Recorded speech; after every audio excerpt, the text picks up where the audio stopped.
Les premiers permis de construire sont en cours d'instruction. L'un concerne la réalisation d'un immeuble collectif de logements sociaux porté par Espacil avec des cellules commerciales en pied d'immeuble. L'autre, celui de la future pizzeria L'Escale qui a vocation à se déplacer le long de l'avenue de la Gare. Dans le même secteur, le début des travaux d'aménagement du parvis des parkings de la Gare portés par VHBC est en cours de chiffrage. Enfin, des échanges sont en cours avec la SNCF pour élaborer un projet de rénovation du bâtiment voyageur. L'ensemble de ces projets représente un investissement de près de 7 millions d'euros, étalé jusqu'à 2026, et financé grâce à une gestion des finances communales qui permet de dégager chaque année un autofinancement autour de 2 millions.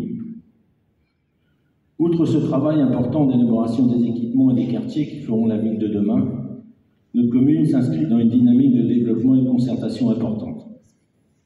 L'atelier citoyen, instance de démocratie participative, a été mis en place. Le but est de favoriser le mieux vivre ensemble, d'améliorer la qualité des décisions en permettant à des habitants d'enrichir les projets de la commune. Composé de 24 membres, l'atelier citoyen contribuera aussi à la cogestion du budget participatif que la commune souhaite lancer. Rappelons que la ville a été labellisée Petite Ville de demain et qu'à ce titre, elle a signé une convention d'opération de revitalisation du territoire élaborée avec VHBC. Les deux autres communes labellisées du territoire qui sont Guichen et Val d'Anast. La signature de la convention est intervenue en 2022 avec l'État et les collectivités partenaires qui sont la région, le département. Le programme vise à donner aux communes de moins de 20 000 habitants exerçant des fonctions de centralité les moyens de concrétiser leurs projets de revitalisation, de modernisation des centres-bourgs sur des thématiques aussi variées que le commerce, l'habitat, la mobilité. S'inscrire dans cette démarche permettra à la ville de bénéficier plus facilement des financements pour mener tous les projets à leur terme. Nul ne sait de quoi demain est fait, et je ne m'attendais pas aussi vite à devoir prendre le relais de Joël Seller dans les fonctions de président de la communauté de communes. Si jusqu'alors j'étais mobilisé sur des questions relatives au développement économique, ces nouvelles fonctions m'ont amené à prendre à bras-le-corps l'ensemble des domaines de compétences de l'intercommunalité.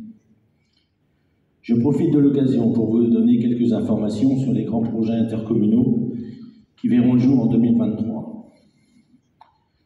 Au niveau des piscines communautaires, le projet de Villeprix-Messac, 2,3 millions, était bien lancé, mais il doit être révisé au regard de l'évolution du périmètre du plan de prévention des risques d'inondation.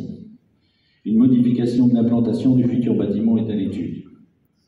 Voilà, dans notre permis, on a un problème de 140 mètres carrés à l'entrée de la piscine et on est obligé de tout revoir le dossier.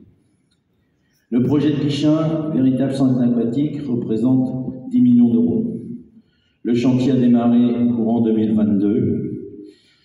Voilà, donc un chantier qu'on essaye de revoir également par rapport à tout ce qui concerne l'énergie.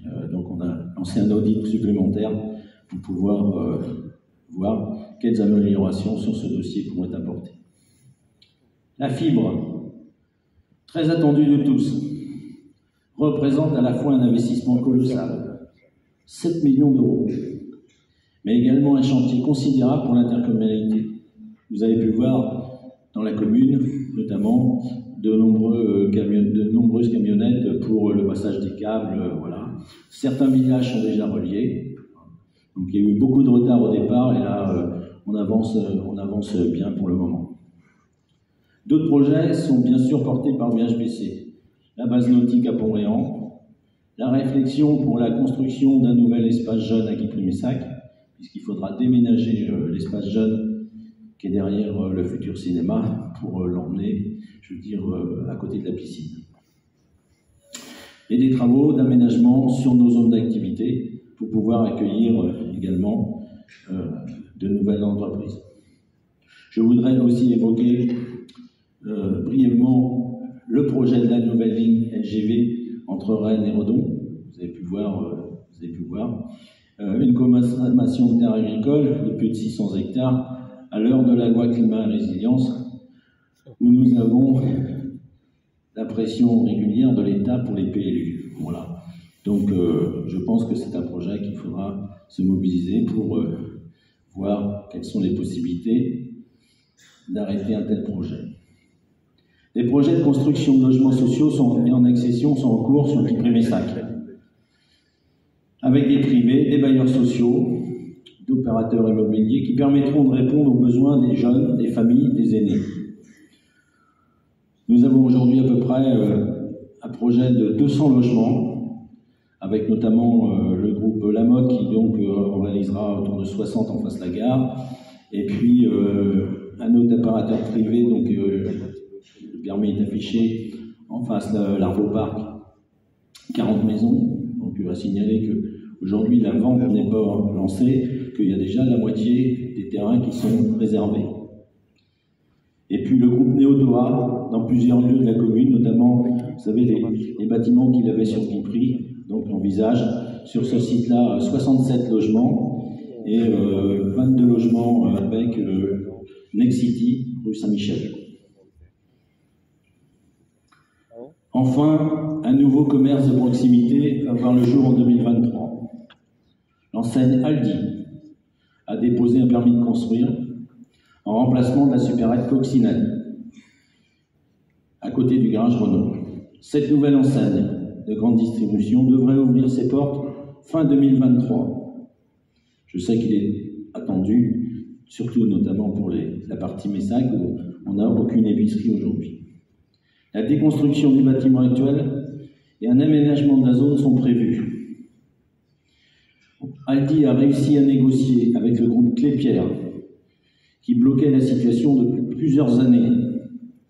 Donc un bâtiment avec toutes les normes écologiques prévues, un bâtiment, c'est vrai qu'on voit la norme allemande aussi dans ce bâtiment-là, avec 900 mètres carrés de panneaux photovoltaïques, des bassins d'eau pour résorber sur les parkings,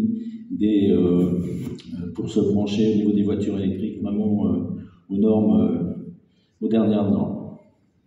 Enfin, dernier né de 2022, vous avez pu le voir ce matin dans la presse, ceux qui ont lu la presse, un projet de gendarmerie dans le cadre d'un programme de l'État de créer 200 gendarmeries en France. Devant cette opportunité de retrouver une gendarmerie sur la commune, puisque pour certains qui se rappelaient, il y avait une gendarmerie à Messac, en face de la gare, par le passé. Nous avons sollicité donc la préfecture d'Ille-et-Vilaine, avec l'appui de la compagnie de gendarmerie de Redon, pour la création d'une gendarmerie à Guipry-Messac. Donc nous avons été, avec M. Gendron, premier adjoint, à la préfecture pour la présentation du dossier par le préfet et la gendarmerie.